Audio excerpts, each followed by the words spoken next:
Allahumma salli ala Muhammad wa ala ali Muhammad kama sallaita ala Ibrahim wa ala ali Ibrahim innaka Hamidum Majid.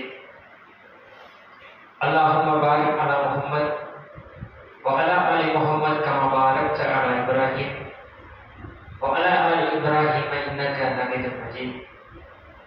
Amma ba'd, fa inna astaqal hadisi kitabullah wa ahsanal hadi hadi Muhammadan syarrul umuri muhdatsatuha wa kullu muhdatsatin bid'ah wa kullu bid'atin dhalalah wa kullu dhalalatin finnar. Ya ayyuhan nas, ittaqu rabbakum alladzi khalaqakum min nafsin wahidah wa khalaqa minha zawjaha wa bassa minhuma rijalan katsiran wa nisaa'a. Wattaqullaha alladzi tasaaluna bihi wal arham innallaha kana 'alaykum raqiba. பெருமதிப்பிற்கும் கண்ணியத்திற்கும் உரிய எல்லாம் வல்ல ஏக இறைவனின் சாந்தியும் சமாதானமும்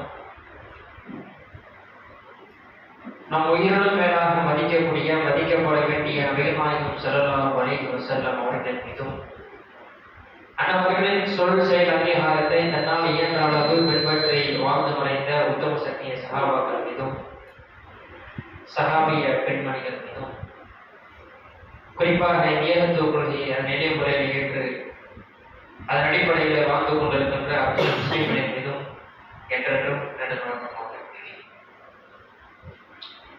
அன்பார்ந்த சகோதரர்களே, பெரியவர்களே, தமிழ்நாடு தௌஹீத் ஜமாத் வேலூர் மாவட்டம் பணத்தோப்பு கிளையின் சார்பாக உள்ளரங்கு பயான் நிகழ்ச்சியினை நாம் எல்லாம் கலந்து கொண்டிருக்கின்றோம். இங்கு பேசப்படக்கூடிய கருத்துக்களின் பயன் இவையிலையும் மறுவிலையும் கிடைக்க வேண்டும் என்ற பிரார்த்தனையோடு ஆரம்பம் செய்கின்றேன். பொதுவாகவே நம்முடைய ஜமாத்தின் சார்பாக மக்களுக்கு ஏகத்துவ கொள்கையை எடுத்து சொல்லக்கூடிய விதங்களிலே பலதரப்பட்ட வழிமுறைகளை நாம் கையாண்டு வருகின்றோம். அதில் ஒரு வகையாக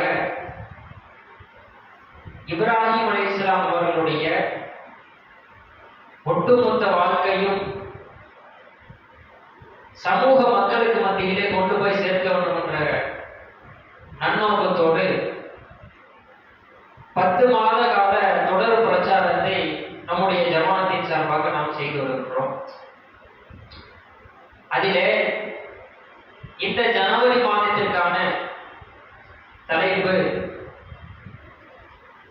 இறை செய்தியை இறுக பற்றி பிடித்த இப்ராஹிம் அலைஹிஸ்ஸலாம் அவர்கள் என்ற தலைப்பின் கீழ் நாம் இந்த ஜனவரி மாதம் முழுவதும் தாவா பணி செய்ய இருக்கின்றோம். மார்க்க பிரச்சாரத்தை எடுத்து சொல்ல இருக்கின்றோம். இந்த தலைப்பு தேர்வு செய்யப்பட்டதற்கு முதல் காரணம், அடிப்படையான காரணம் என்னவென்றால், உலக மக்கள் அனைவர்களுமே இறைவனிடமிருந்து இறக்கி அருளப்பட்ட இறைவேதத்தையும் ஆதாரபூர்வமான ஹதீஸ்களையும் நாம் என்ன செய்ய வேண்டும், பின்பற்றி நடக்க வேண்டும் என்ற ஒரே நோக்கத்திற்காகத்தான் இந்த இரண்டும் அல்லாத வேறு யார் எதை சொன்னாலும்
யோசிக்காததனுடைய விளைவு இப்ராஹிம் அலைஹிஸ்ஸலாம் அவர்கள் தன்னுடைய மனைவியை கொண்டு போய் பாலைவனத்தில் விட்டுவிட்டு வர வேண்டும் என்று அல்லாஹ் கட்டளையை கொண்டு வந்து சேர்க்கின்றார். உடனே அதை ஏற்றுக்கொள்கின்றார்கள். இப்ராஹிம் அலைஹிஸ்ஸலாம் அவர்கள் தன்னுடைய மகனை, பல ஆண்டுகள் கழித்து பிறந்த அந்த மகனை அறுக்க வேண்டும் என்று சொல்லி, பலி கொடுக்க வேண்டும் என்று சொல்லி அல்லாஹ் உத்தரவிடுகின்றார். ஏன் அதை நான் செய்ய வேண்டும்? யாரெல்லாம் இவ்வளவு வருஷம் கழிச்சு எனக்கு நீ குழந்தையை கொடுத்திருக்கிறியே, திரும்ப நீ இந்த மாதிரி சொல்றியே, என்ன அர்த்தம் என்று எதை பற்றி இப்ராஹிம் அலைஹிஸ்ஸலாம் அவர்கள் எதிர் கேள்வி கேட்கவில்லை. சொன்ன உடனே அப்படியே இறைவனுடைய அந்த வார்த்தைக்கு கட்டுப்பட்டு, இறைவனிடமிருந்து இறங்கிய அந்த வகிக்கு கட்டுப்பட்டு அப்படியே அதை செய்கின்றார்கள், தன்னுடைய வாழ்க்கையை அமைத்துக் கொள்கின்றார்கள். இது மாதிரி தான் நாம் ஒவ்வொருவருமே நம்முடைய வாழ்க்கையை நாம் அமைத்துக் கொள்ள வேண்டும். அல்லாஹ் என்ன கட்டளை நமக்கு சொல்லுகின்றானோ, அது எனக்கு சாதகமோ, எனக்கு பாதகமோ, எனக்கு நன்மையோ தீமையோ எதுவாக இருந்தாலும் இறைவன் சொன்னால் நான் கட்டுப்பட்டு நடப்பேன் என்ற ஒரு படிப்பினை இப்ராஹிம் அலைஹிஸ்ஸலாம் அவர்களிடத்திலிருந்து நமக்கு கிடைக்கின்றது. இதில் இன்னொரு விஷயம் என்னவென்றால், இன்றைக்கு பெரும்பாலான முஸ்லிம்களுக்கு மத்தியிலே என்ன ஒரு கருத்தை கொண்டு வந்து சேர்க்கின்றார்கள் என்றால், மிக முக்கியமாக இந்த தலைப்பு எடுக்கப்பட்டதற்கு மிக முக்கியமான நோக்கம், இன்றைக்கு நிறைய முஸ்லிம்கள் என்ன செய்கின்றார்கள், சலப்புகள் என்ற பெயரிலே அவங்க என்ன செய்யறாங்கன்னா, எப்படி நாம் அல்லாஹ்வுடைய தூதரை நாம் பின்பற்றுகின்றோமோ அது மாதிரி சஹாபாக்களும் நபிகள் நாயகம் ஸல்லல்லாஹு அலைஹி வஸல்லம் அவர்களோடு வாழ்ந்த சஹாபாக்களும் அவங்க சொன்ன கருத்தை நாம் ஏற்றுக்கொள்ள வேண்டும், அவங்க சொல்றதை நாம் பின்பற்றி நடக்க வேண்டும் என்று என்ன செய்கின்றார்கள், இன்றைக்கு ஒரு கூட்டம் சுத்தி தீர்ந்து கொண்டு இருக்கின்றார்கள். முழுக்க முழுக்க இவர்களுக்கு எதிராகத்தான் இந்த தலைப்பை நாம் எடுத்திருக்கின்றோம். இருக பற்றி பிடித்த இப்ராஹிம் அலைஹிஸ்ஸலாம் அவர்கள், இறைவனுடைய அந்த கட்டளை என்னவோ, வகி செய்தி என்னவோ அதுதான் மார்க்கம். அல்லாஹ் குர்ஆனில் சொல்லி காட்டுகின்றான், முதலில் ஆதம் அலைஹிஸ்ஸலாம் அவர்களை அல்லாஹ் படைத்து மேல வச்சிருக்கான் சொர்க்கத்துல. அப்ப அங்க ஒரு சிறிய தவறை செய்த உடனேயே அல்லாஹ் ஆதம் அலைஹிஸ்ஸலாம் அவர்களையும் அவர்களுடைய மனைவியையும் கீழே இறங்கி விடுங்கள் என்று சொல்லி அங்கிருந்து வெளியேற்றுகின்றான். வெளியேற்றும் பொழுது அல்லாஹ் சொல்லக்கூடிய வார்த்தை என்ன? இம்மா யஅதி அன்னகும் மின்னி ஹுதன், என்னிடத்திலிருந்து உங்களுக்கு நேர்வழி வரும். அதை யார் பின்பற்றுகின்றார்களோ பலா கௌஃபுன் அலைஹிம் வலா ஹும் யஹ்சனூன், அவர்களுக்கு பயம் இல்லை, அவர்கள் கவலைப்பட மாட்டார்கள். ஆதம் அலைஹிஸ்ஸலாம் அவர்களாக இருந்தாலும், பெரிய ஒரு நபியாகவே இருந்தாலும், முதலிலே படைக்கப்பட்ட ஒரு மனிதராகவே இருந்தாலும், மறுமையிலே முதலில் ஆடை கொடுத்து எழுப்பப்படக்கூடிய உத்தம தூதராக ஒரு ஆதம் அலைஹிஸ்ஸலாம் அவர்கள் இருந்தாலும், அவர்களுக்கு என்ன கட்டளை? அல்லாஹ் என்ன சொல்றானோ அதுதான் செய்யணும். இப்ப சஹாபாக்களை பின்பற்ற வேண்டும், அவங்க என்ன சொன்னாலும் நம்ம கேட்கணும், அவங்க சொல்லக்கூடிய வழிகளை நாம் பின்பற்ற வேண்டும் என்று சொல்லுகின்றார்களே. சஹாபாக்களுக்கு மத்தியிலேயே எவ்வளவு கருத்து வேறுபாடுகள் இருந்தது. ஏன் அவங்க அவங்களை பின்பற்றக்கூடாது, அவங்க சொல்லக்கூடிய கருத்தை ஏற்றுக்க கூடாதுன்னு நம்ம சொல்றோம்னா, இறைவனுக்கும் அவர்களுக்கும் சம்மந்தம் கிடையாது. ஏதாவது தொடர்பு இருக்கிறதா? தொடர்பு கிடையாது. இறை தூதனுக்கும் அல்லாஹ்வுக்கும் இறைவனுக்கும் சம்பந்தம் இருக்கு, ஒரு தொடர்பு இருக்கு. அது மாதிரி இறை தூதரோடு இருந்த சஹாபாக்களுக்கும் இறைவனுக்கும் ஏதாவது தொடர்பு இருக்கிறதா, சம்பந்தம் இருக்கிறதா, ஏதாவது பேச்சுவார்த்தை இருக்கிறதா என்று கேட்டால் எந்த தொடர்பும் இல்லை. நீங்களும் நானும் எப்படி நாம் இப்போ இறைவனுக்கும் நமக்கு உண்டான தொடர்பு எப்படி இருக்கிறதோ அது மாதிரி சாதாரண மனிதர்களாக இருந்தவர்கள் தான் சஹாபாக்கள். ஆனா அவங்க செய்த தியாகங்கள் அதிகம். நம்மோடு ஒப்பிடுகையில் நம்மை விட பல 100 மடங்கு பெரிய பெரிய தியாகங்களை செய்தவர்கள், வரலாற்றிலே போற்றப்படக்கூடிய நபர்களாக என்ன செய்கின்றார்கள், சஹாபாக்கள் இருக்கின்றார்கள். அதில் மாற்று கருத்து இல்லை. ஆனா அவங்க சொல்லக்கூடிய கருத்தை நாம் மார்க்கமாக எப்படி ஏற்றுக்கொள்வது, அதை ஒரு நாம் யோசிக்க வேண்டும். அவர்களுக்கு மத்தியில் எவ்வளவு கருத்து வேறுபாடுகள் இருந்தது நீங்கள் என்று பாருங்கள். ஒரு சம்பவத்துல ரசூலுல்லாஹி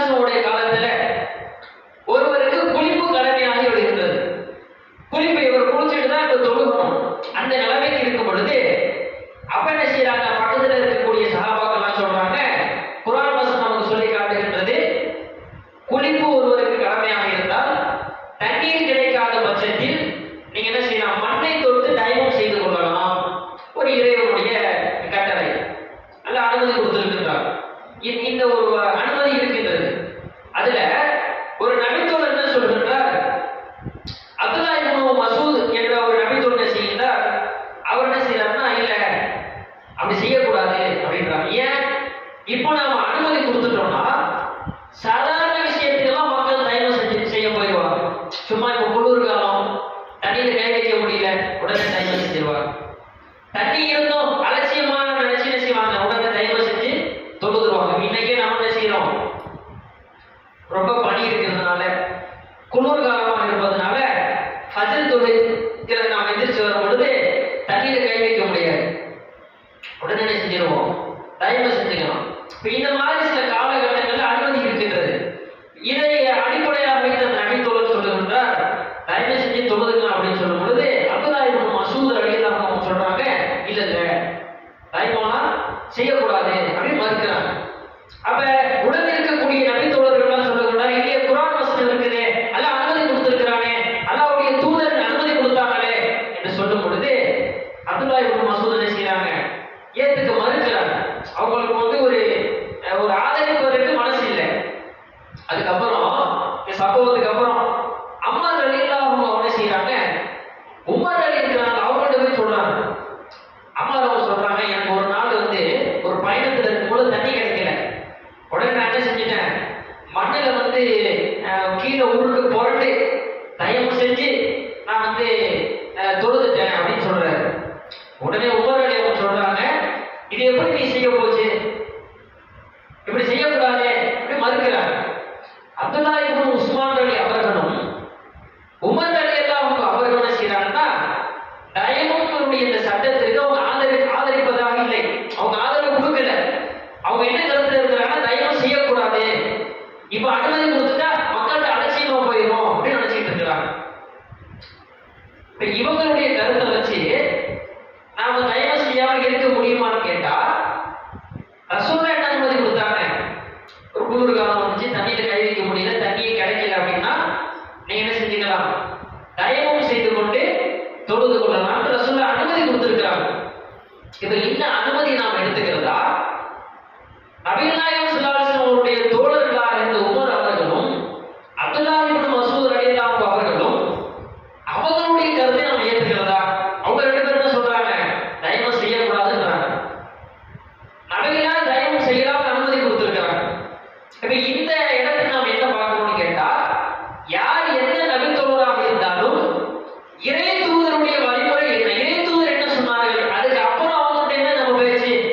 ரசூலுல்லாஹ் ஒரு அனுமதி கொடுத்ததுக்கு அப்புறம் மற்றவங்க என்ன செஞ்சா நமக்கு என்னங்க, ரசூலுல்லாஹ் ஒரு வழியை காட்டி கொடுத்துட்டாங்க, இந்த வழியை தான் மக்கள் செய்யணும் அப்படின்னு பொழுது, இல்ல உமர் அப்படி செஞ்சாரு, அப்துல்லா இப்னு மசூத் அவங்க செஞ்சாங்களே அப்படின்னு நம்ம என்ன செய்ய முடியாது, அங்க போய் பேச முடியாது. இது ஒரு செய்தி. அதே மாதிரி இன்னொரு செய்தியில பாருங்க, அதே அப்துல்லா இப்னு மசூத் ரலியல்லாஹு அன்ஹு என்ன செய்யறாங்க, ஒரு கட்டத்துல சொல்றாங்க,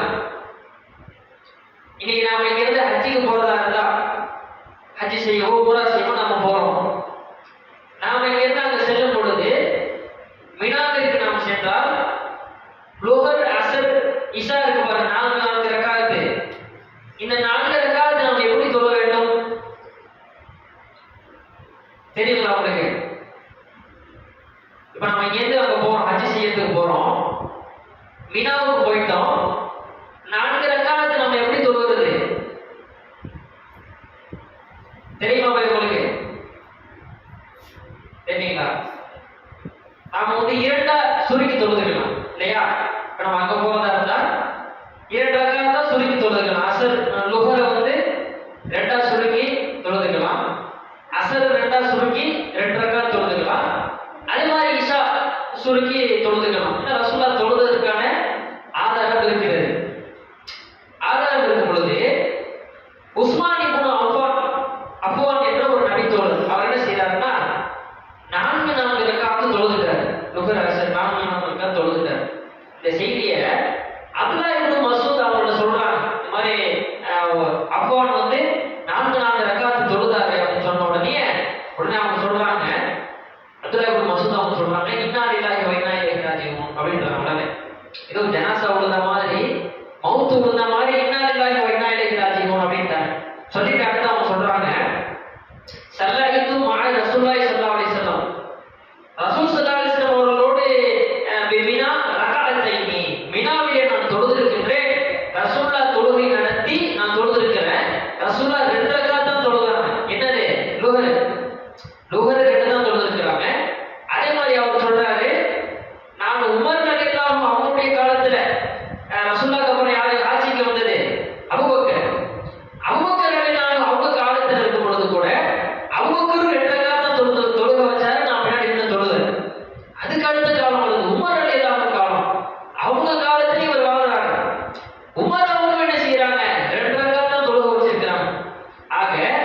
அல்லாஹ்வுடைய தூதர் அபூபக்கர் ரலியல்லாஹு அன்ஹு அவங்க, உமர் ரலியல்லாஹு அன்ஹு அவர்கள், இந்த 3 கலீஃபாக்களுமே 2 ரக்காத்தாக தான் தொழுகை வைத்து நடத்தி காண்பித்திருக்கிறார்கள்.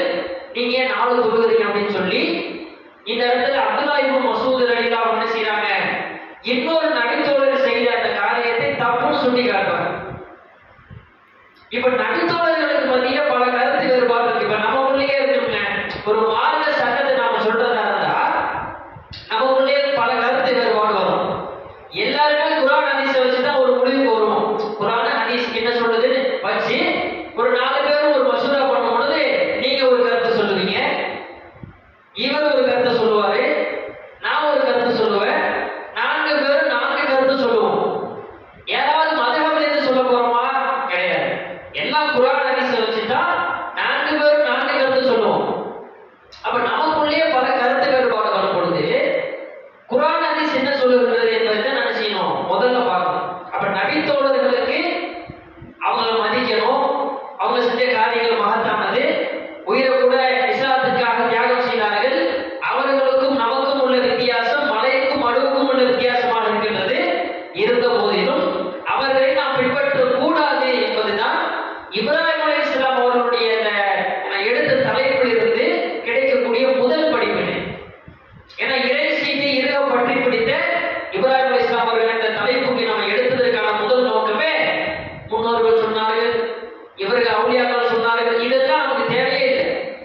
இறைவனும் இறை தூதரும் என்ன சொன்னார்கள், இதுதான் மார்க்கம், இப்படிதான் நாங்கள் இருப்போம் என்று சொல்லி பல கட்டங்களிலே நாம் அனைத்தையும் புறக்கணித்து நிராகரித்து ஒரே சத்திய கொள்கை நாம் என்ன செய்ய வேண்டும், பின்பற்றி நடக்க வேண்டும். அப்போ இந்த அடிப்படையை மனதில் வைத்துக் கொண்டு நாம் என்ன செய்ய வேண்டும், இந்த தலைப்பின் கீழ் நம்முடைய பிரச்சாரத்தை 1 மாத காலம் மக்கள்கிட்ட கொண்டு போய் சேர்ப்போம். இன்னொரு விஷயம் கேட்டீங்கன்னா, நாம தொடர்ச்சியாக நமக்குள்ள சில படிப்பினைகள், நிறைய வாழ்க்கையில நிறைய பயான்களையும் நிறைய சொற்பொழிவுகளையும் நாம் தொடர்ச்சியாக கேட்டுக்கொண்டே வருகின்றோம். ஒவ்வொரு நாளையும் நீங்க கணக்கு போடுங்க, ஒவ்வொரு மாசத்துல 4 ஜும்மாவை நாம் அட்டன் பண்றோம். 4 ஜும்மாக்கள் நம்ம பள்ளிவாசல்ல தொழுகின்றோம். 4 ஜும்மாக்கள்லையும் முன்னாடியே பயான் பேசுறாங்க, 4 பயான்களை கலந்துக்கிறோம். அது அல்லாம ஒரு மாசத்துல 2 இது மாதிரியான பயான்களை ஏற்படுத்தினால் அது மாதிரி பயான்ல கலந்துக்கிறோம். மாசத்துல ஒரு 4 பெண்கள் பயான் ஏற்படுத்தினீங்கன்னா அதுல ஒரு 4 பயான்களை கலந்துக்கிறோம். இப்படி தொடர்ச்சியாக நம்முடைய வாழ்க்கையில தொடர்ச்சியா அப்படி வருஷமா பல கட்டங்களிலே உரைகளையும் பேசி சொற்பொழிவுகளையும் நாம் தொடர்ந்து கேட்டுக்கொண்டே வருகின்றோம். இந்த சொற்பொழிவுகளும் பயான்களும் நமக்கு என்ன மாற்றத்தை ஏற்படுத்தியது, மன மாற்றத்தை அது ஏற்படுத்தியதா இல்லையா? நாம பயான்களை தொடர்ந்து கேட்டுக்கிட்டே இருக்கிறோம், நிறைய ஹதீஸ்களை படிக்கிறோம். படிச்சு தெரிஞ்சுக்கிறதை விட இது மாதிரி கேட்டு தெரிஞ்சுக்கக்கூடிய செய்தி தான் அதிகம். நீங்க ஆரம்ப கால தௌஹீத்வாதியை எடுத்துக்கிட்டா கூட நீங்க எப்படி போய் தௌஹீதுக்கு வந்தீங்க அப்படின்னு கேட்டு பாருங்களேன். நான் அந்த ஹதீஸை படிச்சேன், இந்த குர்ஆன் வசனத்தை படிச்சேன், இந்த புத்தகத்தை படிச்சேன், இப்படி சொல்றதை விட அதிகமான பேர் என்ன சொல்லுவாங்க, அந்த ஒரு பேச்சாளர் இருந்தாரு, அவருடைய பயானை கேட்டாங்க, அருமையான ஸ்பீச், நல்லா பேசினாரு, அவருடைய சொன்ன கொள்கை எனக்கு ரொம்ப பிடிச்சிருந்தது அப்படின்னு சொல்லி வந்துட்டேன் அப்படிமா. நிறைய ஆரம்ப கால தௌஹீத்வாதிகள் எடுத்து பார்த்தீங்கன்னா அவருடைய பேச்சு கேட்டேன், இவருடைய பேச்சு கேட்டேன், ரொம்ப தெளிவா குர்ஆன் வசனத்தை தெளிவா பேசினாரு, உள்ளபடி பேசினாரு அப்படிம்பாங்க. எழுதி படிச்சு நாம தெரிஞ்சுக்கிறத விட கேட்டு தெரிஞ்சுக்கக்கூடிய செய்தி தான் அதிகம். இப்படி நிறைய செய்திகளை கேட்டுக்கிட்டே இருக்கிறோமே, எதுக்காக இந்த சொற்பொழிவுகள் பயான்கள் பேசப்படுகின்றது? அல்லாஹ் குர்ஆன்ல பல இடங்களிலே மக்களுக்கு அறிவுரை சொல்லுங்கள், மக்களுக்கு அறிவுரை சொல்லுங்கள் என்று சொல்லி அல்லாஹ் குர்ஆன்ல பல இடத்துல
தெரிஞ்சவங்க தெரியாதவங்க எல்லாம் வருவாங்க, கொள்கையை பத்தி தெரிஞ்சவங்க வருவாங்க, கொள்கையை பத்தி தெரியாதவங்க வருவாங்க. எல்லாருக்கும் ஒரு முன்மாதிரியா இருக்கட்டுமே என்ன செய்யறோம், திருமணத்துல ஒரு பயான் வைக்கிறோம். இது மாதிரி பல கட்டங்கள்ல இப்படிதான் ரசூலுல்லாஹ் என்ன செய்யறாங்க, கிடைக்கிற சந்தர்ப்பங்களை எல்லாம் பேசிக்கிட்டே இருக்கிறாங்க, சொல்லிக்கிட்டே இருக்கிறாங்க. எவ்வளவு சொல்ல முடியுமோ அவ்வளவு சொல்றாங்க. ஒரு சைடுல ரசூலுல்லாஹ் சொல்றாங்க, மதீனாவினுடைய கிழக்கு பகுதியிலிருந்து 2 பேர் வர்றாங்க. ஜாஅ ரஜுலானி மினல் மஷ்ரிகி, 2 பேர் வர்றாங்க. வந்து ரசூலுல்லாஹ் வந்து அல்லாஹ்வுடைய தூதரே எங்களுக்கு ஏதாவது அறிவுரை சொல்லுங்க, எங்களுக்கு ஏதாவது செய்தி சொல்லி கொடுங்க அப்படின்னு கேட்கிறாங்க. உடனே அல்லாஹ்வுடைய தூதர் அவங்க சொல்றாங்க, கால நபி ஸல்லல்லாஹு அலைஹி வஸல்லம் இன்ன மினல் பயானி லஸிஹ்ரா. பயான் பேச்சு இருக்கு பாருங்க, பயான்னா பேசுறது, பேச்சுன்னு அர்த்தம். பேச்சிலே ஒரு கவர்ச்சி இருக்குன்றது என்று அல்லாஹ்வுடைய தூதர் செய்றாங்க. இது ஒரு அறிவுரையா சொல்றாங்க. எழுதி படிச்சு ஒருத்தனை வந்து நாம வந்து சரி பண்றதை விட பேசி ஒருத்தனை இஸ்லாத்துக்கு நீங்க கொண்டு வந்துடலாம். அதனால நீங்க தனிநபர் தாவா பண்றீங்க. நீங்க நம்ம தனிநபர் தாவா செய்யணும், தனித்தனியா ஒவ்வொரு நபரை சந்தித்து கொள்கையை பேசுறோம், குர்ஆன் வசனத்தை பேசுறோம், ஹதீஸை பேசுறோம், நம்ம கொள்கையை தெளிவா எடுத்து சொல்றோம். தனித்தனி நபரா நம்ம சந்திச்சு பேசுறோமே, பேச்சுல ஒரு கவர்ச்சி இருக்கு. நீங்க எடுத்துக்கிற சமுதாயத்தை நீங்க எடுத்துக்கிற இந்த பேச்சினால எவ்வளவு சீரழிஞ்சு போறான் தெரியுமா? ஒரு கவர்ச்சினால ஒரு இளம் பெண் என்ன செய்யறா, ஒரு இளைஞன் வந்து அப்படியே பேசுறான், ரொம்ப அழகா இருக்கிற, நீ அப்படி இருக்கிற, இப்படி இருக்கிற, உனக்கு ரொம்ப பிடிச்சிருக்கு அப்படின்னு ஒரு 4 வார்த்தை பேசினான்னு வைங்க, இவன் மலைக்கு வாங்கி விழுந்துருவான். ஒரு இளம் வாலிப வயசுல ஒரு பையன் இருக்கிறான், ஒரு காலேஜ் படிக்கிற பையன், அவன் கூட படிக்கிற ஒரு பொண்ணு என்ன செய்யறா, நீ வந்து பேசுற, நீங்க ரொம்ப ஹேண்ட்ஸமா இருக்க, ரொம்ப அழகா இருக்கு, அப்படி இருக்கு, எப்படி இருக்குன்னு ஒரு 4 வார்த்தையை பேசணும்னா இவன் மயங்கி விழுந்துருவான். ரியாலிட்டி அதாங்க. ஏன்னா பேச்சுல வந்து ஒரு கவர்ச்சி இருக்குது. பேசி ஈஸியா என்ன செஞ்சிடலாம், ஒருத்தரை கவுத்துறணும். ரசூல் ஸல்லல்லாஹு அலைஹி வஸல்லம் அவர்கள் இந்த பேச்சு இருக்கு பாருங்க, பேச்சை வச்சு இவ்வளவு பெரிய சாதனைகளை படைத்திருக்கின்றார்கள். இன்னைக்கு எவ்வளவு லட்சக்கணக்கான கோடிக்கணக்கான மக்களை இஸ்லாத்தின் பாதைக்கு கொண்டு வந்திருக்கிறார்கள். எவ்வளவு பெரிய எதிரியாக இருந்தவர்கள் எல்லாம் அல்லாஹ்வுடைய தூதர் ஸல்லல்லாஹு அலைஹி வஸல்லம் அவர்கள் பேச்சை வைத்து கொண்டு வந்திருக்கிறார்கள். அது அல்லாமல் சொல்லக்கூடிய செய்தி இருக்கு பாருங்க, அது பிறருக்காக இல்லாமல் தனக்காகவும் அதை பயன்படுத்திக் கொண்டார்கள். முதல்ல நாம ஒழுங்கா இருப்போமே, அப்புறம் மக்கள்கிட்ட எடுத்து பேசுவோமே என்று சொல்லி ரசூல் ஸல்லல்லாஹு அலைஹி வஸல்லம் அவர்கள் ஏகப்பட்ட செய்திகளை மக்கள்கிட்ட சொல்றாங்க. அதனாலதான் நாம் என்ன செய்கின்றோம், ஜும்மாவுடைய நாளில் ஒரு பயான் வைக்கிறோம், பெருநாளுடைய தினத்தில் அல்லாஹ்வை வணங்குவதற்காக தொழுகை வைக்கிறோம், தொழுகைக்கு பின்னாடி ஒரு பயான் வைக்கிறோம், ஹஜ் பெருநாள்ல தொழுகை வைக்கிறோம், தொழுகைக்கு பின்னாடி ஒரு பயான் வைக்கிறோம். அதெல்லாம் உள்ள இருக்கு பயான். இது மாதிரி பொது கூட்டங்கள், திருமண கூட்டங்கள் என்று சொல்லி தொடர்ந்து ஏகப்பட்ட வகைகளிலே பயான்களை நாம் நடத்திக்கிட்டே இருக்கிறோம். ஏன்னா அறிவுரைகள் மக்கள்கிட்ட போய் சேர்ந்துக்கிட்டே இருக்கட்டுமே. இப்படி ஏகப்பட்ட பயான்கள் வைக்கிறோமே, இந்த சமுதாய மக்கள் இதை பயன்படுத்துறாங்களா? நீங்களே எடுத்துக்க, உங்களுடைய பகுதியிலேயே கூப்பிட்டு பாருங்க, ஒரு பெண்கள் பயான் இருக்கு, வாங்க கூப்பிட்டு பாருங்க. மக்கள் ரொம்ப ஆர்வத்தோட, சரிப்பா ஒரு பயான் வச்சுட்டாங்க, ஒரு செய்தியை சொல்ல போறாங்க, ரசூலுல்லாஹ் பத்தி, அல்லாஹ் பத்தி பேச போறாங்க என்று ஆர்வத்தோடு மக்கள் வர்றாங்களா, இல்ல அலட்சியப்படுத்துறாங்களா? ஒரு உள்ளருக்கு பயான் வைக்கிறீங்க, மக்கள் ஆர்வத்தோடு வர்றாங்களா, அலட்சியப்படுத்துறாங்களா? ஜும்மாவுடைய நாள்ல கூட கட்டாயம் நீங்கள் கலந்து கொள்ள வேண்டும். ஒரு பயான்ல தொழுகை தான் முக்கியம். தொழுகைக்கு முன்னாடி பயான்ல நீங்க வந்து அவசியம் கலந்துக்கணும். ஏன் இமாம் மிம்பர்ல ஏறிட்டாருங்க, நீங்க பள்ளிவாசலுக்குள்ள வரும் பொழுது அங்க வழக்குமார்கள் கிதாபை மூடி வச்சுட்டு உள்ள வந்துடுறாங்க. நீங்க வந்துட்டு போனதே கணக்குல கிடையாது, அந்த நிலைமைக்கு போயிடும். அப்ப பயான்ல நீங்க வந்து அதை வந்து கண்டிப்பா கேட்க வேண்டும் என்று இவ்வளவு ஷரத்துகளை வைத்து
24 மணி நேரமும் ஆண்களோடே இருக்கிறீங்களே, எங்களுக்காக நேரம் ஒதுக்க மாட்டீங்களா? பெண்கள் வந்து கேட்கிறாங்க. ரசூலுல்லாஹ் அவங்களுக்கும் ஒரு நாளை குறிப்பிட்டு, இந்த நாள்ல இந்த நேரத்துல எல்லாரும் வந்துருங்க அப்படின்னு சொல்லி போய் ரசூலுல்லாஹ் கலந்துக்கிட்டு ஒரு பயான் நிகழ்த்துறாங்க. அங்க அவங்களுக்கு தேவையான செய்திகளை சொல்லி கொடுக்குறாங்க. பெண்களுக்கு தேவையான செய்திகளை அங்க பேசுறாங்க. அந்த செய்தியை ரசூலுல்லாஹ் சொல்றாங்க, யாருக்கு 3 குழந்தைகள் பிறந்து அந்த 3 குழந்தைகள் இறந்து விட்டார்களோ, இந்த தாய்மார்கள் தந்தைமார்கள் அந்த பெற்றோர்கள் நரகத்திற்கு செல்ல விடாமல் இவங்க ஒரு கேடயமாக வந்து நிற்பாங்க. நரகத்திலிருந்து உங்களை இவர்கள் காப்பாற்றி விடுவார்கள் என்று சொல்லி ரசூல் ஸல்லல்லாஹு அலைஹி வஸல்லம் அவர்கள் 3 குழந்தைகள் யாருக்கு பிறந்து இறந்து விட்டதோ அவங்க என்ன செய்யறாங்க, பெற்றோர்கள் நரகத்திற்கு போவிடாம தடுப்பு கல்லாக சோறாக வந்து நிற்கிறாங்க. திடீர்னு ஒரு பெண்மணி எந்திரிச்சு கேட்கிறாங்க, அல்லாஹ்வுடைய தூதரே 3 குழந்தைகளுக்கு மட்டும்தான் இது பொருந்துமா? 2 குழந்தை பிறந்திருக்கு, எங்களுக்கெல்லாம் பொருந்தாதா அப்படின்னு கேட்கிறாங்க. ரசூலுல்லாஹ் சொல்றாங்க, 2 குழந்தை பிறந்தவர்களுக்கும் அது பொருந்தும் அப்படின்றாங்க. இந்த செய்தி ரசூலுல்லாஹ் என்ன செய்யறாங்க, ஆர்வத்தோடு கேட்டு அந்த பெண்களுக்கு தான் சொல்லி கொடுக்குறாங்க. இன்னைக்கு சமுதாய மக்கள் எந்த அளவுக்கு போயிட்டு இருக்கிறாங்கன்னா, ஆண்கள் மாதிரி நான் அதை பண்ணக்கூடாதா, ஆண்கள் மாதிரி நான் இதை பண்ணக்கூடாதா, ஏன் ஆண்கள் தான் மது குடிக்கணுமா பேசுறாங்களா இல்லையா? இன்னைக்கு சமுதாய மக்கள் ஆண்கள் மது குடிச்சு சுத்திட்டு இருக்கிறான். பெண்கள் இன்னைக்கு கிளப்ல பாத்தீங்கன்னா அவ மது பாட்டோட சுத்திட்டு இருக்கிறான். கேட்டா ஏன் ஆண்களுக்கு நீ எழுதி வச்சிருக்குதா, ஆண்கள் தான் மது குடிக்கணுமா, பெண்கள் குடிக்க கூடாதா பேசுறாங்க. புகை பிடிக்கிறத பாக்குறா, பெண்கள் இன்னைக்கு புகை பிடிக்கிறா, ஏன் ஆண்கள் தான் புகை பிடிக்கணுமா, பெண்கள் நாங்க பிடிக்க கூடாதா? அதுல இன்னைக்கு போட்டி போடுறாங்க. ஆடை ட்ரெஸ்ல இன்னைக்கு போட்டி போடுறாங்க. ஜீன்ஸ் பேண்ட் ஆண்களுக்கு மட்டுமா தயாரிச்சிருக்கு, பெண்கள் நாங்க போடக்கூடாதா? டி-ஷர்ட் ஆண்கள் மட்டும் தான் போடணுமா, பெண்கள் நாங்க போடக்கூடாதா? இவ்வளவு விஷயத்துல இன்னைக்கு பெண்கள் போட்டி போடுகிறார்களே. சமுதாய நிலைமை நீங்க பாருங்க. யாராவது ஒருத்தர் ஏதாவது இந்த சமுதாய பெண்களாவும் ஆண்கள் இவ்வளவு செய்தியை தெரிஞ்சுக்கிறாங்களே, முஸ்லிம் சமுதாயத்தை எடுத்துக்காங்க, ஆண்கள் இவ்வளவு செய்தி தெரிஞ்சுக்கிறாங்களே, கடமை ஜும்மாவுடையனாலும் கூட ஆண்களுக்கு தானே கடமை. ஆண்கள் நிறைய பேர் ஜும்மாவுக்கு வந்துடுறாங்க. ஒரு உலக பையன் ஆண்களுக்கு வச்சுக்கிறாங்க. நிறைய இடங்கள்ல ஆண்கள் எங்கேயாவது போய் ஏதாவது செய்தியை கத்துக்கிறாங்க. எங்களுக்கு அப்படி வாய்ப்பு இல்லையே, எங்களுக்கு ஏதாவது சொல்லிக் கொடுங்க, எங்களுக்கு ஏதாவது அப்படி ஏதாவது ஒரு போட்டி நடக்குதா நீங்க சமுதாயத்துல? அது மாதிரி நடக்கக்கூடிய சந்தர்ப்பத்தை நம்ம என்ன செய்ய முடியல, பார்க்க முடியல. அப்ப ரசூலுல்லாஹ்வுடைய காலத்துல இருந்த அந்த ஆர்வமும் அந்த எதிர்பார்ப்பும், என்ன செய்தியை சொல்ல போறாங்கன்ற அந்த எதிர்பார்ப்பும் இன்னைக்கு இருக்கக்கூடிய சமுதாய மக்களிடத்தில் இல்லை என்று சொன்னால், அப்ப நம்ம எந்த நிலைமையில இருக்கின்றோம்? அதையும் மீறி ஒரு பயான்ல வந்து நீங்க கலந்துக்கிட்டீங்கன்னு வைங்க, நம்ம போயிட்டோம்னா இன்னைக்கு இருக்கக்கூடிய நிலைமை எப்படி இருக்குன்னா, ஒரு பேச்சாளர் வந்துட்டாங்க, அவரை கமெண்ட் அடிக்கிறது தான் இருக்கு. ஒரு இமாமனை ஒரு பேச்சாளர் வந்து உங்கள்ட்ட பயான் பேசுறாருன்னு வைங்க, கீழே இருக்கிற நாம என்ன செய்யணும்னா, பரவாயில்ல நல்லா பேசினாரு அப்படின்றோம். கொஞ்சம் சொதப்பிட்டாருன்னு வைங்க, சரி சொதப்பிட்டாருப்பா சரிங்க அப்படின்றோம். அரபி நல்லா பேசினாருன்னு வைங்க, பா அரபி பிச்சு உதறிட்டாருப்பா அப்படின்றோம். அரபி கொஞ்சம் சொல்லாம விட்டுட்டாருன்னா, சரி அரபியே சொல்லலையே அப்படின்போம். கொஞ்சம் சுமாரா தான் பேசினாரு, பரவாயில்ல இவர் நல்லா பேசினாரு, நல்ல பேச்சாளர்ப்பா, அந்த பாயிண்ட கொண்டு வந்து கடைசியில நிப்பாட்டினாரு பாரு, அங்க நிக்கிறாரு அவரு. அதையும் மீறி ஒரு பயானுக்கு நாம வந்துட்டா இன்னைக்கு சமுதாய நம்மளுடைய நிலைமை எப்படி இருக்குன்னா, அவரை கமெண்ட் அடிக்கிறதா இருக்கு. அப்படி பேசினாரு, இப்படி பேசினாரு, சூப்பரா பேசினாரு, கொஞ்சம் சுமாரா பேசினாரு, கொஞ்சம் திக்கி திக்கி பேசினாரு, இப்படின்னு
சின்ன வயசுல இருந்து விவரம் தெரிய ஆரம்பிச்சதுல இருந்து இப்ப நம்ம வாழ்ற இந்த சூழ்நிலை, கால சூழ்நிலையில கூட நம்ம தொடர்ந்து அந்த வார்த்தையை கேட்டுக்கிட்டே இருக்கிறோம், பயன்படுத்திக்கிட்டே இருக்கிறோம்.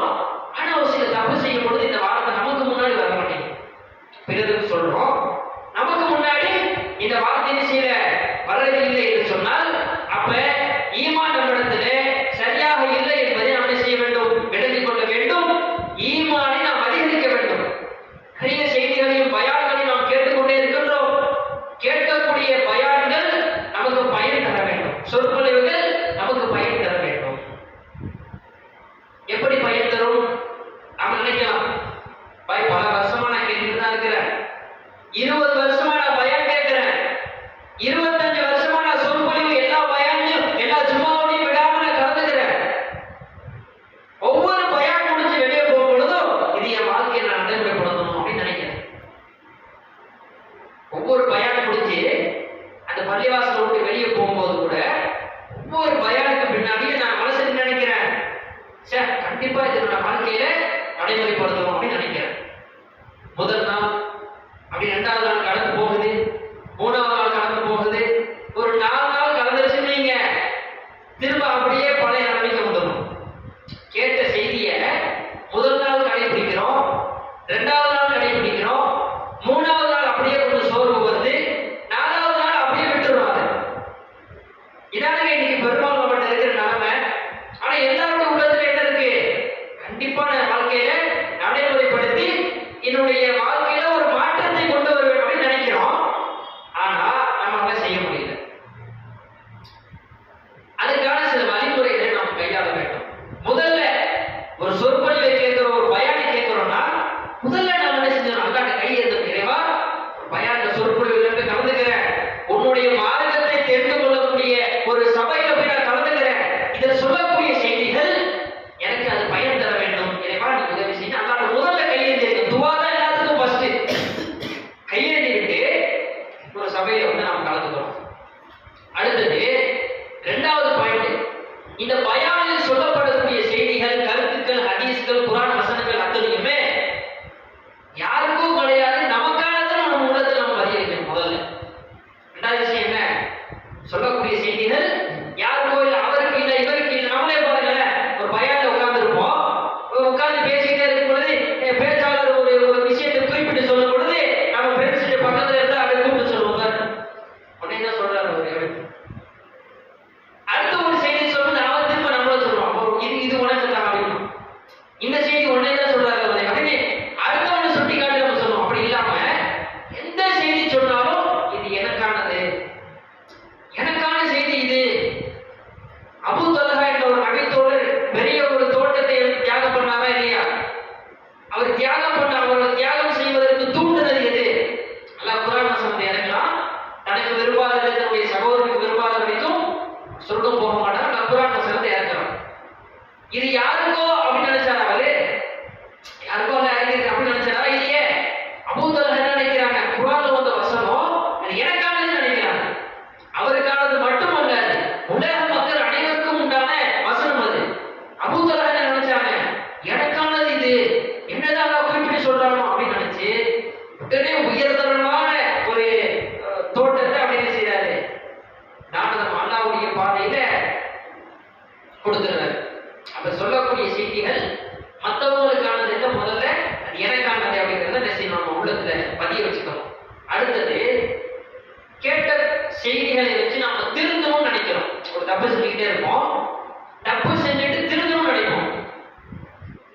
டக்குன்னு திருந்திட்டோம் வைங்க, ஊர் ஏதாவது பேசுவோம், குடும்பம் ஏதாவது பேசுவோம், சொந்தக்காரர் ஏதாவது பேசுவோம், குத்தி காட்டுவோம், அப்படின்ற எண்ணத்துக்கே நீங்க முதல்ல இடம் கொடுக்க கூடாது. யாராவது ஒருத்தர் நீங்க பாத்தீங்கன்னா தொடர்ந்து புகைப்பிடிச்சுக்கிட்டே இருப்பாரு, அவர் அந்த பழக்கத்திலிருந்து வெளியே வர முடியாது, தொடர்ந்து செய்வாரு, புகைப்பிடிச்சுக்கிட்டே இருப்பாரு. நம்ம உள்ளே நிறைய பேர் இருப்பாங்க, உலகிற்கு வந்துடுவாங்க, ஆனா அந்த பழக்கத்தை விட முடியாது, அப்படியே தொடர்ந்துகிட்டே இருக்கும். நம்ம ஏன் பாய் உடம்ப கெடுத்துக்கிறீங்க, புகைப்பிடிக்கிறத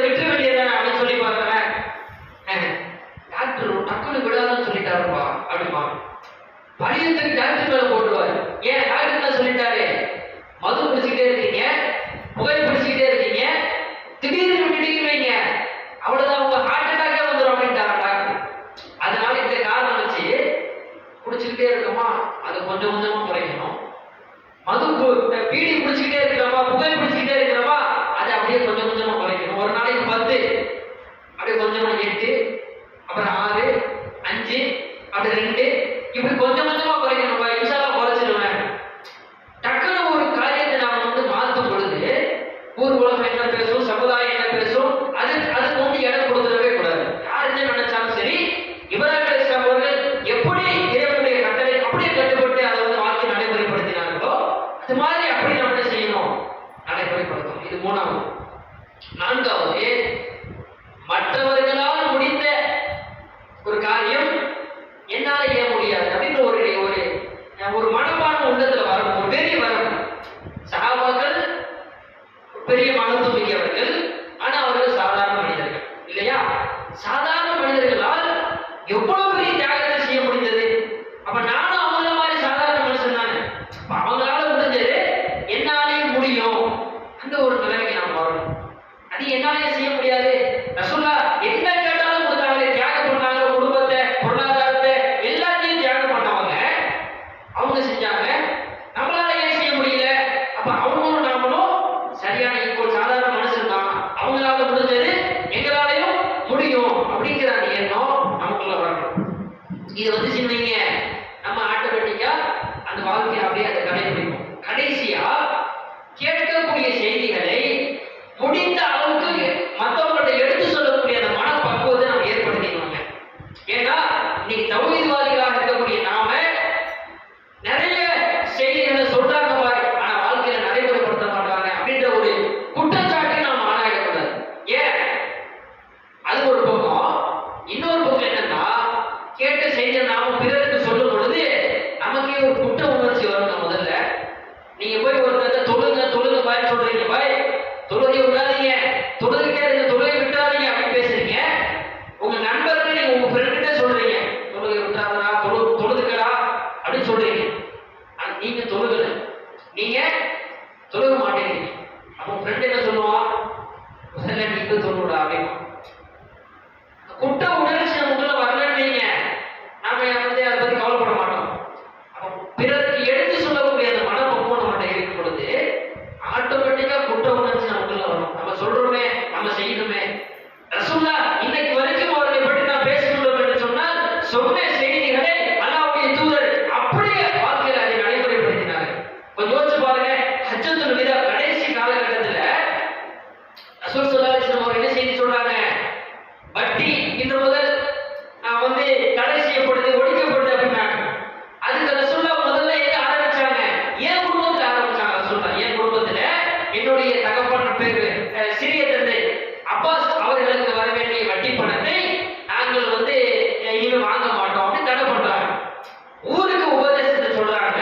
ஆனா முதல்ல தன்னுடைய வாழ்க்கையை அதை நடைமுறைப்படுத்துகின்றார். ஜாபிர் ரலியல்லாஹு அன்ஹு என்ற ஒரு நபித்தோடு என்ன செய்கின்றார், அவருடைய காலத்தில் இருந்த அந்த சபையில இருந்த பலிக்கு பலி வாங்குறதுக்கு பாருங்க இன்னைக்கு எவ்வளவு மோசமா போயிடுச்சு தெரியுமா?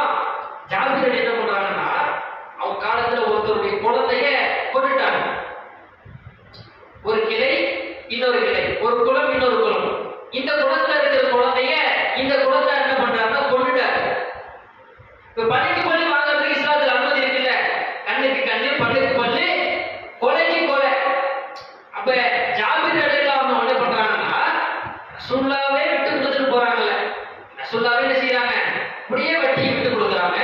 அதனால ஜாபிர் என்ன பண்றாங்க, பலிக்கு பலி வாங்கக்கூடிய அந்த விஷயத்தை இதோடு நாங்க முடிவு பண்றோம், இனிமே அந்த குழந்தைக்கு நாங்கள் பலி வாங்க மாட்டோம் அப்படின்னு ஜாபிர் அலி அறிவிப்பு பண்றாங்க. நடக்குமா இன்னைக்கு? நீங்க சமீபத்தில் பாருங்க, திருநெல்வேலியில ஒருத்தர் என்ன பண்றாங்க, தேவர் குலத்தை சார்ந்த ஒருத்தரை வெட்டி கொண்டுட்டாங்க. கோர்ட்டு வாசல்ல வச்சு கொலை செஞ்சிருக்காங்க.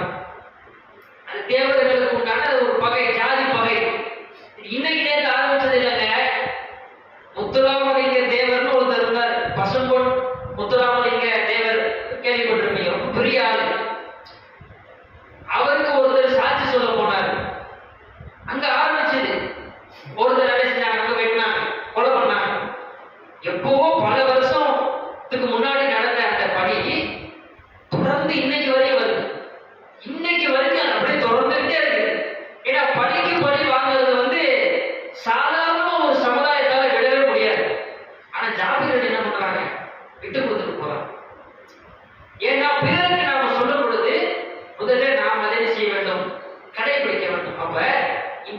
முக்கியமான இந்த 3 அடிப்படை அம்சங்களை நாம் கடைபிடித்தால் கேட்கக்கூடிய செய்திகளை நாம் நம்முடைய வாழ்க்கையில பயன்படுத்துவோம், அதை நடைமுறைப்படுத்துவோம். அதனால் அல்லாஹ் ரப்பல் ஆலமீன் அதிகமான நன்மைகளை நமக்கு வழங்கி சொர்க்கத்திற்கு செல்லக்கூடிய நன்மக்களாக பல அல்லாஹ் நம் அனைவர்களையும் ஆக்கி அருள் பெறுவானாக என்று கேட்டுக்கொண்டு நிறைவு செய்து கொள்கின்றேன். வாசகமான அல்ஹம்துலில்லாஹி ரப்பில் ஆலமீன்.